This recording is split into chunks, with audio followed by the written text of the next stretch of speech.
Yemen launches a crackdown on fighters belonging to al-Qaeda in the Arabian Peninsula. A number of them are reportedly killed in attacks launched by the Yemeni military.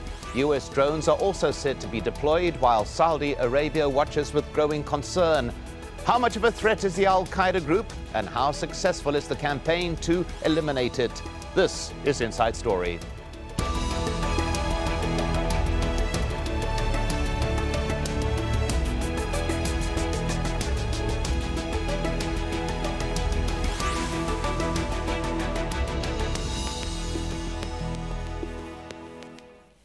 Hello and welcome to Inside Story. I'm Hanna.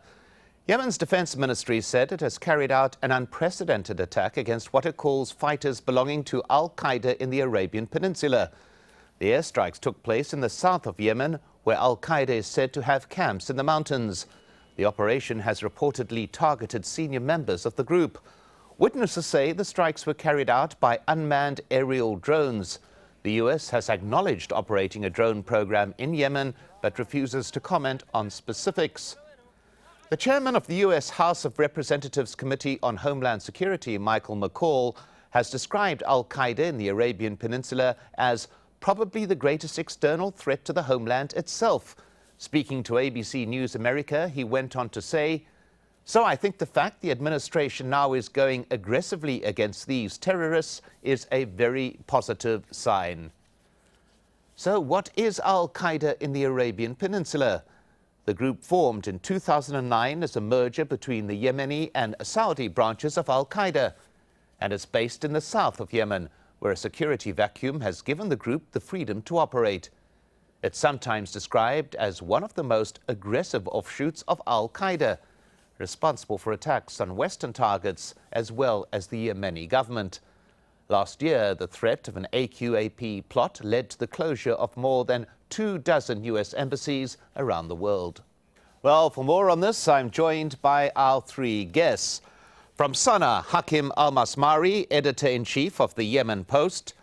From Dubai, Riad Kahwaji, he's a military analyst and founder and CEO of the Institute for Near East and Gulf Military Analysis. And from London, Mohamed Qubaty, a former ambassador and a member of Yemen's National Dialogue Conference. Welcome to you all. Let's begin in Sanaa with Hakim Almasmari. This described as an unprecedented military campaign, clearly a massive operation. What's the view from the capital? People are shocked. The government is in shock and awe as well after the al-Qaeda video that revealed tens, if not more than 100 al-Qaeda militants celebrating together and in open daylight in mountainous areas without being surveillance whatsoever. So this is basically a cover-up for the government's failures in the fight against al-Qaeda. They wanted to cover up the mistakes that they have been claiming that they have defeated al-Qaeda, and that is why these attacks are taking place quickly and in a fast pace. And the government is even not clear with the death toll.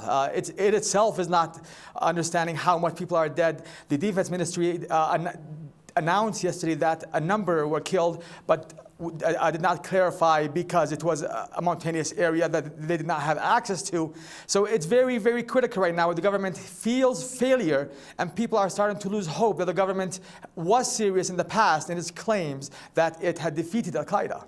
Well, Mohamed Qubaty, in London, the video referred to there was footage that emerged of a large gathering, it was said, of al-Qaeda groups in the past week, addressed by identified al-Qaeda leaders, which apparently went unnoticed until well after the fact.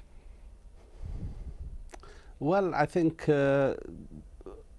we better focus on things which have happened in the middle, at the center of the city itself. These people were actually celebrating their success in or their ability to get some 20 plus prisoners from the central prison in Sana'a.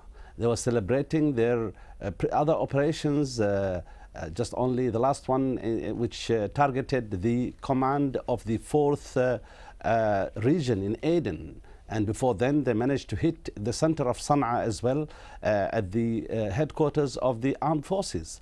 So actually, it shows that these people have got a lot of inside link and inside information. It just raises the question, how much of this has been all the time linked to the previous regime? I mean, excerpts from Carola Gold's book, which the New York Times just only brought some 3 days ago, it showed that bin Laden was actually at one time being sheltered or hidden with the knowledge of the top people in the Pakistan international security intelligence, and perhaps the knowledge of Musharraf, the former president himself. And here we know that this gathering which happened of al-Qaeda celebrating, it was headed by somebody who is now said to be the number 2 in the whole structure of al-Qaeda all over the world, Mr. al-Wuhayshi, who has managed to escape, or not to escape actually, he was smuggled out from the central from the high prison of the Central Security Organization, and which was known then later only at a later time. He was with the former president. He was there where the president, he met these people who escaped, and he gave them money and cars and so on. So it shows that there is something going on there in Yemen, which our friends, the Americans, have got really to take the advantage of the lessons they're getting now from Afghanistan. Well, if I may just interrupt there, apologies, Mohamed, but I just want to get to Riad Kahwaji. We'll get into the responsibility or where all of this comes from in a moment, but Riad Kahwaji, your initial response to this current campaign that the Yemeni military says is underway? Well, I would say it's just about time that they start employing air power more effectively from the Yemeni side. So far, we've seen the U.S. employ successfully their covert anti-terrorism operations using precision strikes from the drones.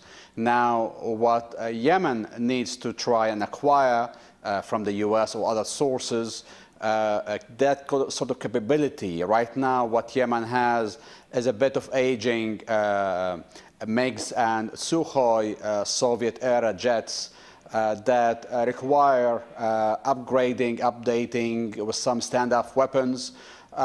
These attacks, we don't really have data on the outcome. We just know that they have targeted tank camps that had large numbers of al-Qaeda.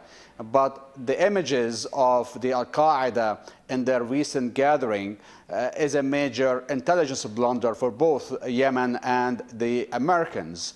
Apparently, al-Qaeda seems to be in a very hospitable environment, a very friendly environment, enabling them to move freely without a real fear of being uncovered. So we have a major problem at our hand right now as international community in preventing these large ungoverned areas of Yemen from becoming a major stronghold for Qaeda. Well, Hakim Almasmari, I want to pick up on something that Mohamed Qubaty brought up there, the allegation or the possibility that these al-Qaeda groups, this al-Qaeda group in particular, was operating with the knowledge of some within the Yemeni defense establishment, whether the hangover from past years or present, not quite clear. Is there any suspicion to this effect, you feel?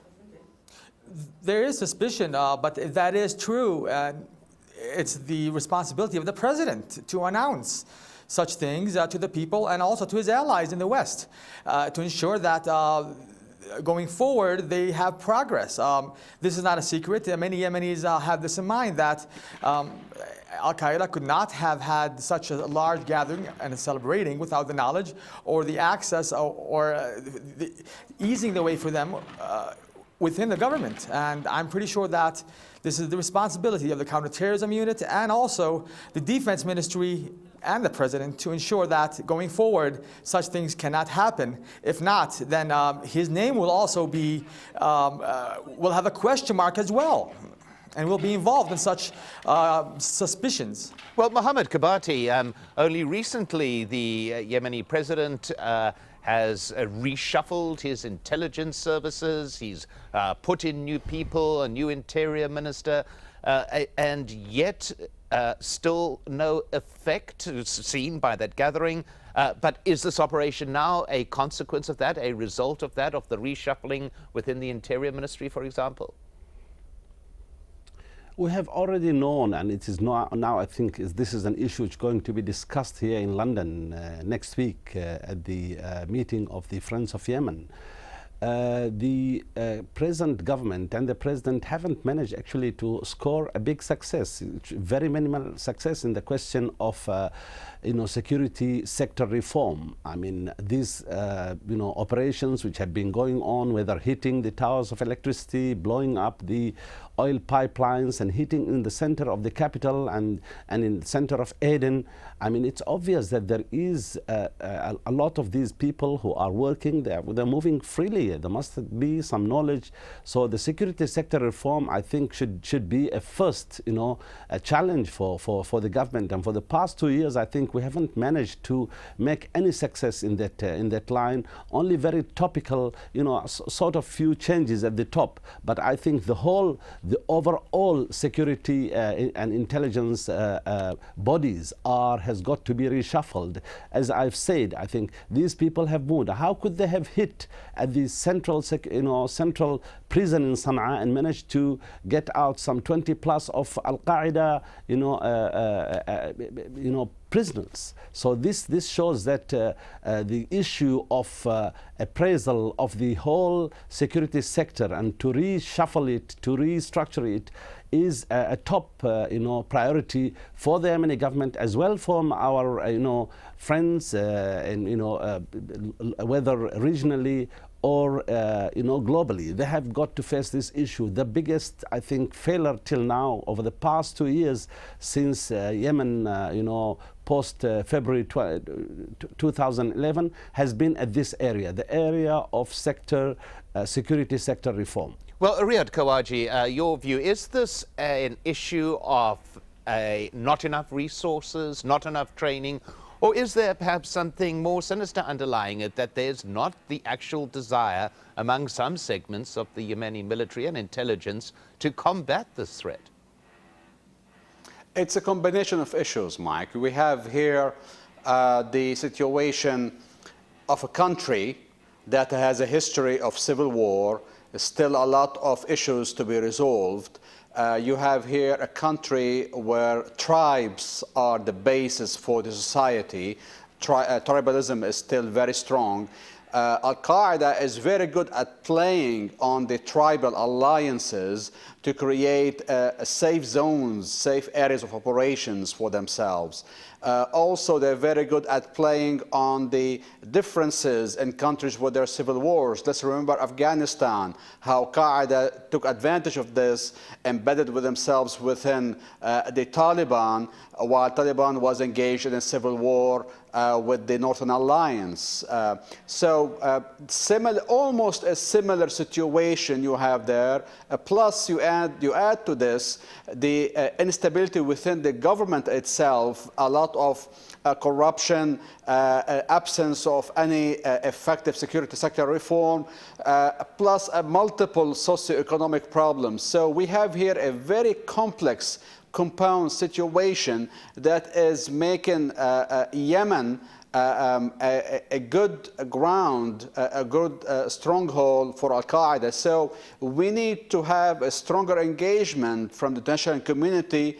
Plus, we need to see the Yemeni government able to bring together all these tribes, all these parties in an actual state-building efforts that will take in consideration the threats posed by al-Qaeda to the society and how to deal with it. Well, we'll go back to governance in a moment, but let's just take a look at the neighbor. As we mentioned earlier, al-Qaeda is a major concern for Saudi Arabia, since it was partly founded by Saudi citizens.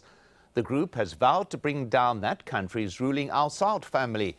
And before members of al-Qaeda fled to Yemen in 2009, the Saudi government led a major crackdown against the group. That was led by this man, Saudi Prince Mohammed bin Nayef, the kingdom's security chief at the time. The fight against al-Qaeda would appear to be personal for bin Nayef, who's now interior minister. Al-Qaeda claimed responsibility for an assassination attempt against him in 2009. Mohamed Qubaty, the presence of Saudi, obviously very important to Yemen. Are they taking part, do you believe, in this operation in the south of Yemen? I believe that there is a lot of coordination, cooperation and collaboration happening between both the Yemeni and Saudi sides of as regards security. But as I have said, without security sector reform, still such efforts will always be dismal. It's all the time, without bringing actually people to account. We have known some of the former leaders of these organizations within the security, apparatus, who have never been actually confronted with their roles, and they have been walking around as if, and sometimes might even take pride in what they have done, to help such, groups with their insurgency. So I think it's not only the Saudi. I think the Saudi will be coordinating their efforts, but I think our global partners are much more, should be involved much more in this, as well as in the whole question of trying to reinstate the law and order in the country. And what we have come out from this, dialogue conference now, it's have been, being, we can't see anything being achieved as regards that. Though we have discussed at the dialogue conference all these issues have been discussed, and the outcomes are not actually being implemented as regards many of these, issues we are addressing now. Well, Hakim Almasmari, is extra help needed from the outside? Is extra help, for example, needed from Saudi Arabia, which of course is deeply concerned about events within Yemen? It's not clear why Saudi is concerned. I think the pressure should be on Saudi Arabia from the Yemeni allies. It's not a secret that, as you said, these militants, many of them, they fled to Yemen after a crackdown from Saudi Arabia. This is not a success. When you make these militants go to another country, it's not a success against these militants. And it's not a success as well when you're fighting jihadists in Yemen, but supporting them in Syria, for example. So I think there should be more pressure from the Yemeni allies on Saudi Arabia to be more serious and be more clear on its policies and share intelligence information with the Yemeni government, rather than blaming the Yemeni government for its security problems and security worries. Well, Riad Kahwaji, your view on that? Is Saudi Arabia playing a double role in a way?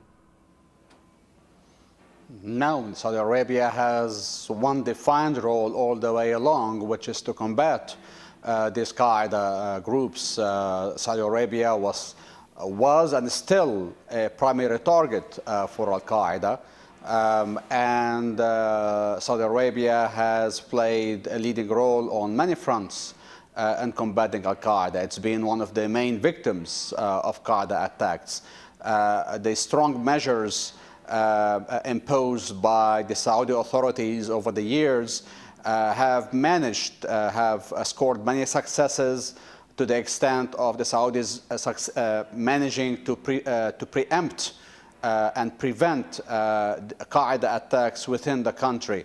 Now the Saudis, as other Gulf countries like the UAE, like Oman, who border Yemen or close to it, are very concerned about the Qaeda becoming stronger in Yemen, and all are contributing and seeking ways to help the Yemeni authorities and to prevent al-Qaeda from growing stronger and hopefully to reach a point of eliminating its threat from Yemen. Well, Mohamed Qubaty, your view on that? Has Saudi actually exported its problem into Yemen, do you believe? Does it have a duty to try and deal with that problem now? I think the Saudis, I mean, they have done their homework, they have done their job. They managed to get rid of those terrorists who are trying to, work and infiltrate all the country in all Saudi Arabia, and they have managed. And it's just because our border is very porous, and our people are not doing in Yemen their homework, and they're not actually facing these issues directly. The question of security should all the time be linked with the question of development. Without development, we have just I just came from Yemen 3 weeks ago, and it was clear that these sheikhs were helping the Qaedas. They were taking hostages from Sana'a easily, top sheikhs, and getting them to the countryside where they would be selling them to al-Qaeda, and al-Qaeda will use them to get more funds for itself. And so these issues have been to be faced, comprehensively and globally from a global vision, without actually having success in building the state in Yemen and getting state of law and order and achieving all these, questions and successes regarding all the questions we are facing in Yemen. Then there'll always be this possibility of al-Qaeda having, a pool of people who will be working with them at any time and easily. And it has shown itself with its ability to strike all the way from east of the country to west of the country, north and south. Well, Hakim Almasmari, your view on this? I mean, the argument appears to be increasingly that what is needed is good governance. What is needed is a massive improvement in security operations within Yemen. Let's start with that issue of good governance. Is governance a major problem and a major cause of the ongoing al-Qaeda threat? Oh, yes, it is. It's a major issue also because many jihadists are controlled by politicians and from all factions. And these jihadists, they are paid for missions.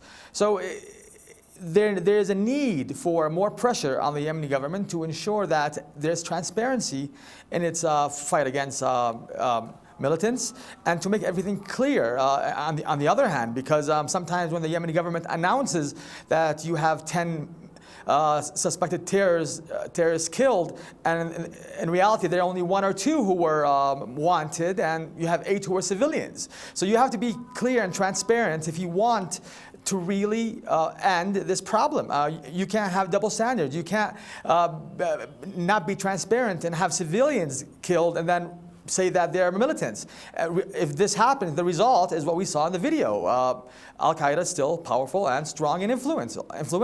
So there needs to be transparency and more transparency within the government. And the Yemeni government must be clear with all its different factions, all the political factions, that anyone who plays double-sided will be accounted for that.